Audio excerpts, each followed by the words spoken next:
тому, где я пропадала все эти около фатальные на самом деле. Мяут! И путь с моей болезнью начался. Я попросила, чтобы меня отправили в скорую. Флеботромбоз и редкий синдром моей отёрной.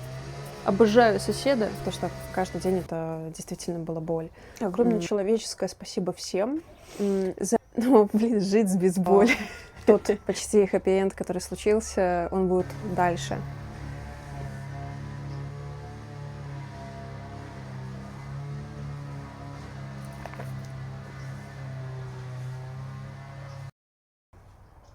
Всем привет! Сегодняшнее видео будет посвящено тому, где я пропадала все эти месяцы, и даже по большей части я расскажу о своей болезни, которая была со мной целых 5 лет, почти 5 лет.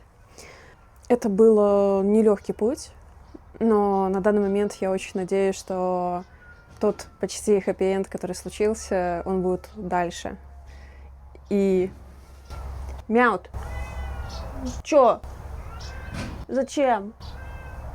Так что устраивайтесь поудобнее, я поделюсь с вами своими подробностями. Мой путь начался, точнее, путь с моей болезнью начался в конце 2019 года. Гинеколог прописал мне контрацептив для лечения моего СПКЯ, поликистозный яичник. И на тот момент она даже не сказала мне, что нужно сдать анализы дополнительные, чтобы я могла пить эти коки, и даже не было даже разговоров о том, чтобы выяснить, что у меня по тромбообразованию в то время было. И это оказалось фатальной ошибкой, около фатальной на самом деле.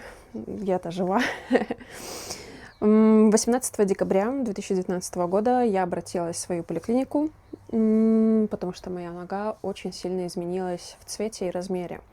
2 дня подряд в поликлинике ставили любой диагноз, ишалгия, зажатый нерв, но никак то, что на самом деле со мной произошло. На 3-й день, когда нога уже стала очень синей, я практически уже не могла перемещаться. Это была трость. Меня довезли до прям дверей поликлиники. Я попросила, чтобы меня отправили в скорую. Потому что когда я подошла к врачу, врач снова продолжал, что это зажатый нерв. Я там пила уже кучу разных таблеток, которые ничего не делали, а нога изменилась визуально очень сильно, и это было прям видно. И в скорой подтвердился ужасный диагноз — флеботромбоз подвздошной вены. И еще маленькое уточнение, если что, у меня нет медицинского образования, я попытаюсь вам объяснить, что это такое, все медицинские термины, которые будут в этом видео, но простите, если будет какая-то ошибка. Флеботромбоз. Что это такое? Флеботромбоз — это заболевание, когда в одной из крупных вен, конкретно в моем случае это подвздошная вена, образовывается тромб и не дает крови никакой проходимости. На тот момент, когда я обратилась в скорую, точнее, меня уже перемещали с помощью коляски, так как я ходить уже совершенно не могла. И сказали, если бы я не пришла, если бы меня отправили в скорую еще позже, то, скорее всего, бы не успели меня откачать. Я пролежала до 30 декабря, меня откачали, я начала более-менее ходить. Я уже была на тот момент на серьезных таблетках. Отправили на домашнее лечение. Я пила Ксарелта 20 мг. Были постоянные чулки. Я очень благодарна в тот период. Мне очень сильно помогли мои родители, мои родные, потому что на тот момент меня и уволили, я была безработная. А вот эти все лечения и таблетки, и УЗИ постоянные. Да, УЗИ я делала каждые 3 месяца. Благодаря им я в целом тот период как-то пережила, и за это очень сильно им благодарна. На тот момент с лечащим врачом мы ждали момента, когда я могу сделать операцию. Конкретно этот тромб, и чтобы функционировала вена, которая перестала работать, обходные пути она нашла через другие мелкие вены. И в конце 2020 года я снова обратилась в больницу с надеждой, что мне сделают операцию. Я почему-то очень сильно хотела в тот период, чтобы мне хоть как-то облегчили боль, потому что каждый день это действительно была боль.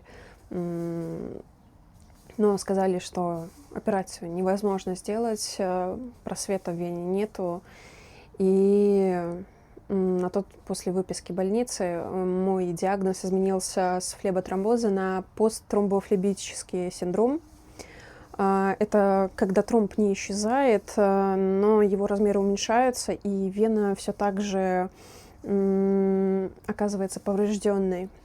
Моя жизнь также продолжилась с постоянными УЗИ, с Ксарелто, который я еще на тот момент уже практически закончила петь.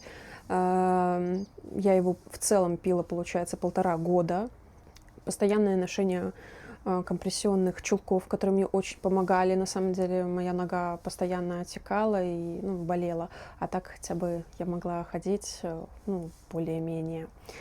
И в 2023 году, то есть, можно сказать, спустя 3 года, я ощутила легкость. То есть я даже на тот момент перестала носить чулки, и мне стало легче. И это была маленькая такая радость. Я уже, по УЗИ показывали, что все так же не функционирует. То есть это какой-то период стазиса, когда мне действительно было хорошо. И я ходила, я бегала, в целом было по ощущениям как будто здоровая, как будто в самом начале до вот этого тромбоза. Все было хорошо до 2024 года, лета. Нога начала снова болеть, и непонятно почему. Я снова вернулась к компрессионным чулкам. Она не прекращала болеть, и получается, в декабре 2024 я обратилась к врачу. На тот момент уже новый врач у меня появился. Предыдущий, он уехал из страны. И этот врач, мы сделали УЗИ. По УЗИ, все так же, ничего нового, новых тромбов нету, и непонятно, почему заболела нога. И врач спросил, а выясняли ли мы первопричину образования тромба, почему он появился? Я ему объяснила, что все это время первопричиной это считали то, что гинеколог мне прописал коки, контрацептив гормональный. А он сказал, а давай мы проверим одну версию с одним очень редким синдромом. И в январе 2025 в этом году я сделала КТ, флебографию. Это компьютерная томография с контрастом. Тебе вводит контраст в вену и смотрит, что происходит, как она там функционирует вообще в целом, все вены, потому что контраста по всему телу. Необычное ощущение. Я была вся в огне, но это было забавное ощущение, если можно так сказать. Выяснилось и подтвердилось то, что да, у меня гипоплазия вены и редкий синдром Мейя-Тернера. Синдром Мейя-Тернера — это редкое заболевание, которое затрагивает вены и артерии. При этом синдроме вены могут быть аномально узкими или иметь другие дефекты, что нарушает нормальный кровоток. И моя вена действительно оказалась подвздошная. Там прижата артерия. Простите, пожалуйста, все врачи, честно, я плохо разбираюсь, но на КТ это подтвердилось, и можно сказать, что коки стали такой пушкой, ядром, которое ударило по этому месту, и из-за этого образовался тромб конкретно в этом месте. И врач предложил мне сделать операцию. Я, конечно, согласилась. 30 апреля 2025 года, то есть несколько месяцев назад, мне провели операцию стентирования подвздошной вены. Мне поставили кобальтохромированный стент. Модель я напишу. Я не запомнила ее. Операция оказалась сложной. Здесь немножко, на самом деле, наверное, какое-то сожаление о том, что врач дал мне надежду, что он действительно сказал, что после операции я пойду через 2 дня условно. А во время операции оказались осложнения в том плане, что ангиопластика, так проводилась ангиопластика, и потом стенты ставят. Затронули мою старую грыжу спящую в пояснице на месте позвоночников L4, L5. И эта сама операция проходила под местной анестезией. и не затронули, чтобы мне как-то обезопасили тут место. Они только мою ногу. Я до сих пор помню эти ощущения странные, как по тебе. Да ладно. Спасибо, сосед. Спасибо большое за этот шум. Запомнила эти странные ощущения вот этой операции, но затронули мою грыжу, и это была адская боль. И я до сих пор помню эти первых 2 дня. Первый день это прям, я бы назвала, я под сильнейшими обезболивающими, но мне все болит. Мне все болело. И сколько там слез вылилось, я не знаю, но пролилось это катастрофически. Было больно. Я, наверное, бы назвала этот день вторым по мощности, по боли после того, как в первый раз обнаружилась моя грыжа. Меня выписали из больницы спустя 7 дней. Я более-менее ходила, но было больно. По факту мой весь область таза и до коленок — это постоянная боль. И из-за антикоагулянтов, которые мне прописали 2 серьезных антикоагулянта, это тикогрелор и ксарелта, моя старая добрая ксарелта 20 мг. К тикогрелору я должна была пить 2 раза в день, и ксарелта 1 раз в день, и плюс аспикард. То есть это достаточно сильная комбинация, это было очень сильно много, я бы сказала, очень сильная нагрузка, и не все обезболивающие обычные конкретно, если брать там кетанов какой-нибудь, мне нельзя было, потому что был высокий риск возникновения кровотечения. И весь май я без обезбола. Хотя бы первую половину месяца, но я без обезбола. И нормально ходить, если брать так, я начала только через месяц. Где-то в начале июня я уже начала более-менее ходить. В плане прогулок полчаса я стабильно. До этого это 15 минут, еще более-менее, потом все. На фоне операции, того, что проснулся моя грыжа, я думаю, из-за этого мой иммунитет очень сильно упал, так как тогда же в первой половине месяца мне подтвердили вторую болезнь. У меня был и остался, на самом деле, зажат нерв на правой ноге. Болезнь Рота называется вроде бы, или синдром Рота. Опять же, куча таблеток в доме, куча той таблеток, которую я уже пила по левой ноге. Я такая, ну ладно, ничего страшного, ходить с болью, но мы можем, мне только нужно время, нужно потерпеть. На самом деле, первая половина месяца это было сложно. Первая половина мая это было катастрофически сложно. И в середине мая я с ветрянкой. Я ни разу не болела ветрянкой. Возможно, мне супер сильно повезло, но ветрянка во взрослом возрасте оказалась у меня очень легкая форма, очень легкая. Чисто вот этого сыпь. Температуры почти не было, а была такая, знаете, слабость. И я была вся в зеленке, почти вся. Блин, что делать? Я не знаю, что делать. Блин, сосед заждут и так. Мне минут 15 только бы. Это сильно тоже меня подкосило. Это ветрянка плюс эти 2 болезни. Я, опять же, теперь уже дома сидела. И уже начали шататься мои нервы, моя психика, но я пока не обращала внимания. Я начала стримить, чтобы начать как-то финансово подниматься, хотя бы напоминать людям, что вот я есть, и плюс каким-то образом я заглушка была, чтобы отвлечься от боли. Конец мая принес мне сюрприз. Я попадаю опять в скорую, уже с кровотечением. И это было ужасно.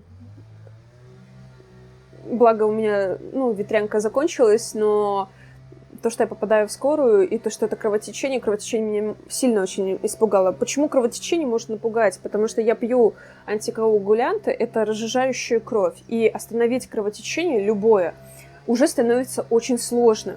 С учетом того, что я Обожаю соседа.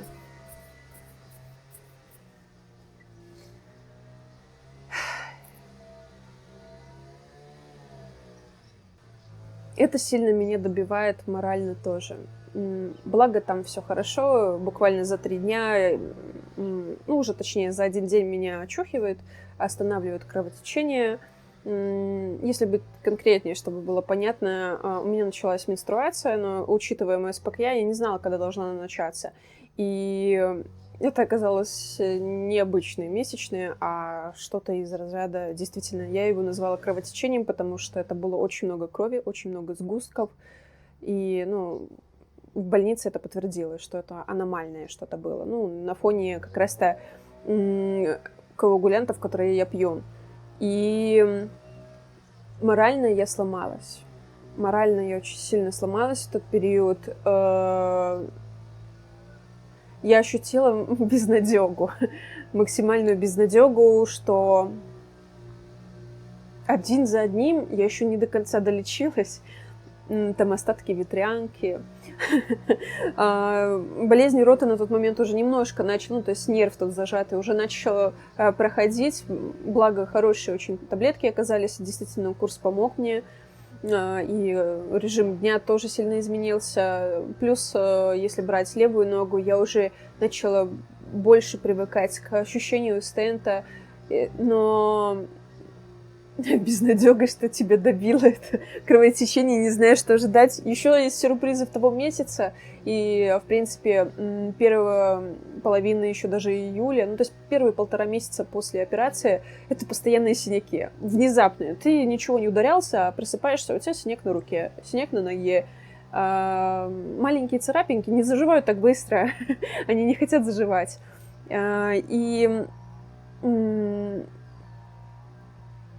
Я обратилась за психологической помощью к психотерапевту. Ну, там оказался не мой психотерапевт, и это даже больше психолог, с не моим методом лечения. Ну, я уже нашла своего психолога. Начинаем восстанавливаться тоже. Июнь я, честно, хотела бы посвятить работе, но я понимала, морально и физически я не вывожу, и мне, опять же, очень сильно помогли люди, и я отправилась в санаторий. Это было одним из самых лучших решений того периода, потому что мне морально, физически стало действительно хорошо, потому что еще в санатории я делала процедуры для грыжи, и боль в грыже, она сошла на нет практически. Сейчас она у меня около спящем режиме, но суть в том, что мне стало легче, и я не передам никогда словами, насколько это было действительно крутым решением не идти дальше работать, заставлять, ну, в каком-то мере, наверное, заставлять себя, потому что деньги-то нужны, не насиловать себя, а все же отдохнуть и вылечиться, хоть около, близко к тому, чтобы была идеальная форма. К концу июня мне уже на самом деле стало действительно намного лучше. Я уже начала более-менее ходить хорошо. Боль или какие-то нестандартные ощущения мы выяснили с моим врачом и поправили дозировку до санатория. Оказывается, врач лечащий, который делал операцию, другой. Он очень большую нагрузку дал. Не надо было мне столько таблеток коагулянтов, вот целых 3 месяца. Мне нужно в целом было только 1 месяц пить вот в той дозировке, которая была, и все. Но это уж ладно, как есть, так есть. И стент оказался тоже необычный, он очень жесткий, и поэтому я его очень часто чувствую. Когда сижу, например, вот как сейчас. Когда я хожу, более-менее я его не чувствую совершенно, но наверное, когда километров больше 5 прошла, то это уже ощущается, конечно. На данный момент, это уже у нас июль, уже середина июля, я бы сказала, что я уже привыкаю. Привыкаю к жизни, как жить без боли. У меня часто, реально, каждый день я очень часто вообще не чувствую боль. И это что-то невероятное, и настолько непривычное. Я настолько привыкла за эти 5, вот, ну, реально, в подкорку просто забилась вот это, что я хожу с болью, я живу с болью, что на данный момент для меня это из разряда, я не знаю, люди, как вам описать. Когда, ну, если кто-то не сталкивался с этим, то это как будто как ты научился ходить заново и ощущать жизнь заново. Я я вернулась к бегу. Для людей это просто нечто, ну, тоже, типа, вау, я я могу, я хожу больше, я могу ходить нормальные прогулки реально по часу, по полтора. И это еще более-менее, ну, в плане хорошо даже. Не то, что более-менее, это дальше более-менее, там уже ощущается стенд. Но это невероятное чувство. Это действительно невероятное чувство, что ты здоров. Да, у тебя там стенд, да, ты там вроде как с железной штучкой, но очень часто он о себе ничего не дает знать. Но если брать в целом, моя жизнь на самом деле изменилась. Я не могу долго сидеть. Он ощущаться начинает очень быстро. Максимум, что я могу посидеть более-менее без ощущения стента, это 3,5-4 часа. И желательно вообще в течение этих 1,5 часа, с учетом стента, с учетом зажатого нерва, комбо, желательно встать. И благо у меня есть возможности, и я сейчас чередую стоя работать, стоя рисовать, или сидя рисовать и сидя работать. И это круто, что у меня есть такая возможность. Опять же, огромное спасибо моим зрителям. Ну, я потом еще благодарности буду. Это прям отдельный блог будет, потому что то, что сделали люди, это невероятно. Я настолько благодарна им. Но, возможно, сейчас, наверное, закончу этот блог про восстановление. Очень сложно привыкнуть к этим изменениям в жизни, что сейчас я обязана выбирать себя, обязана выбирать режим другой, привыкать к нему. По-другому, как было раньше, я, к сожалению, не могу. А вот знаете, насколько вот за этот июль, вот за эти полмесяца, вот с июня, как я вернулась и начала уже более-менее работать, ну, стримить и рисовать, и вот до сегодняшнего дня, оно сложно. Вот сложно себя тоже. Ты привык к одному, а теперь нужно по-другому. Но я дам себе время. И я, конечно же, буду по-другому выбирать себя и обязательно восстановлюсь окончательно. Мне нужно больше времени, чтобы это все прошло. Привыкнуть к этому всему. Но я действительно рада, что это все случилось. Даже то, что это было очень много боли, даже то, что это меня сильно сломало. Но, блин, жить без боли. Я не знаю. Ну, то есть это классно. Это не то, что классно, это...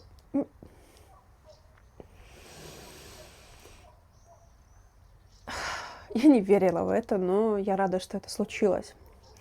И сейчас я хотела бы на самом деле сказать огромное человеческое спасибо всем за вот весь этот полгода, которые помогали мне люди с донатами, с помощью любая, даже там просто разговоры многих людей просто тоже очень сильно помогли. Почему полгода? Потому что в течение 4 месяцев я по УЗИ, по КТ, потом операция на сбор и просто жизнь. Я не передам вот всеми словами вот действительно всю ту благодарность, которая есть у меня внутри. И то, что сделали люди, это и психологическая, моральная поддержка была, и финансовая поддержка, и ощущение, что это действительно люди сила. Когда у тебя есть с кем-то, ну, кто тебе помогает, это действительно сила. Огромное спасибо моим родным, которые поддерживали, которые действительно очень много сделали. Огромное, просто невероятное человеческое спасибо. И самое важное, стенд на самом деле у меня сейчас ассоциируется с благодарностью, сильнейшей благодарностью именно вот этим двум человекам, которые я хочу сказать спасибо. Это Март и Сейф Атридис. Ваша финансовая поддержка в мае, апреле, июне — это что-то с чем-то. То, что вы сделали, просто знайте, вы невероятны, вы для меня просто какие-то волшебники. И